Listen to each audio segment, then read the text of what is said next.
If you are running and you're in a lane and you're competing against the runner and you're looking at the runner, you're going to fall and you're most certainly going to lose the contest.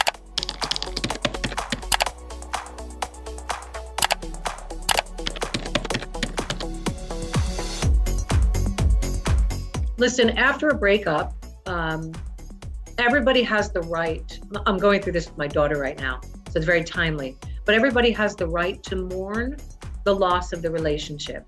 And then after a week, because you don't want to get stuck in it, that's long enough. Then you have to tell yourself, all right, might not jump right into another relationship, but I definitely need to get out there and start living my life. Don't waste your time on something when you deserve so much more. Everything happens for a reason, and there's something better that's more suited to you out there.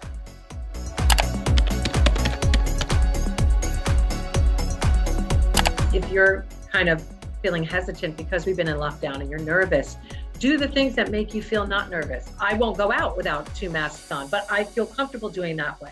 And I feel very open and I can be myself. If you don't feel comfortable, don't do it. That should be a rule of thumb for anything in your life, really.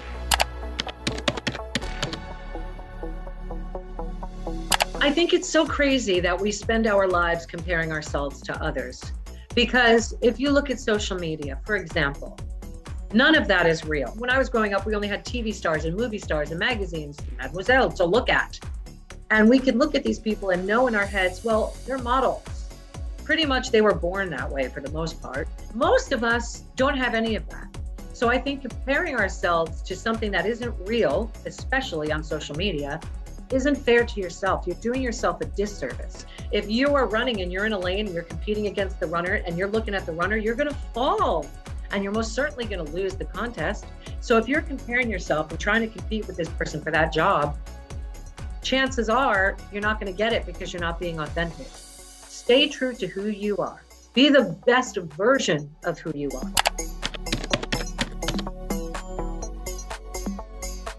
Oh, I struggle with imposter syndrome a lot, and it's just our self-doubt.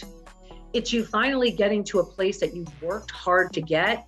You went to school, you trained, you worked out, whatever it is, you know, in your chosen field. And then when you get there, you think, oh my goodness, am I really qualified to do this? Are they going to figure out that there's probably somebody better than me? So first and foremost, that's normal to feel that way. It's not normal to live in it. It's not normal to linger in it. And it's certainly not normal to let it affect your performance.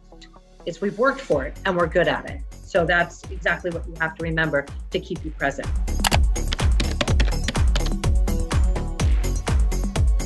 Ironically, I think that on an off day, you don't want to get dressed up and you don't want to feel pretty.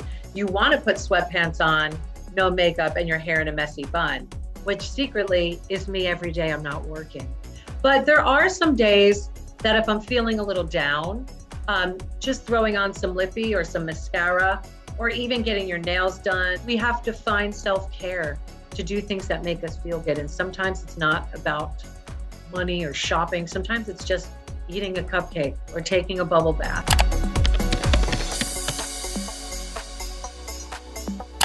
I work a million different jobs in 4 different countries at the moment. And if I didn't take time for myself in between, or my children, or my husband, I wouldn't be able to continue. That's my support system. But I'm my support system. You are your support system. Do not feel guilty. I'm not talking about taking a week. I'm talking about taking sometimes 2 hours, maybe a day.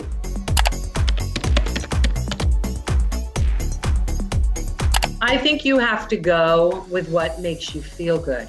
Sometimes people won't agree with it. We can look at somebody and be like, girl, no. But for us, life is not to be judged. Unless you're on a show and you're being judged, you can't care about what people think. If it's not stopping you from getting jobs and it's not stopping you from your happiness, then live your life and stop caring about what people think, because they are not paying your bills.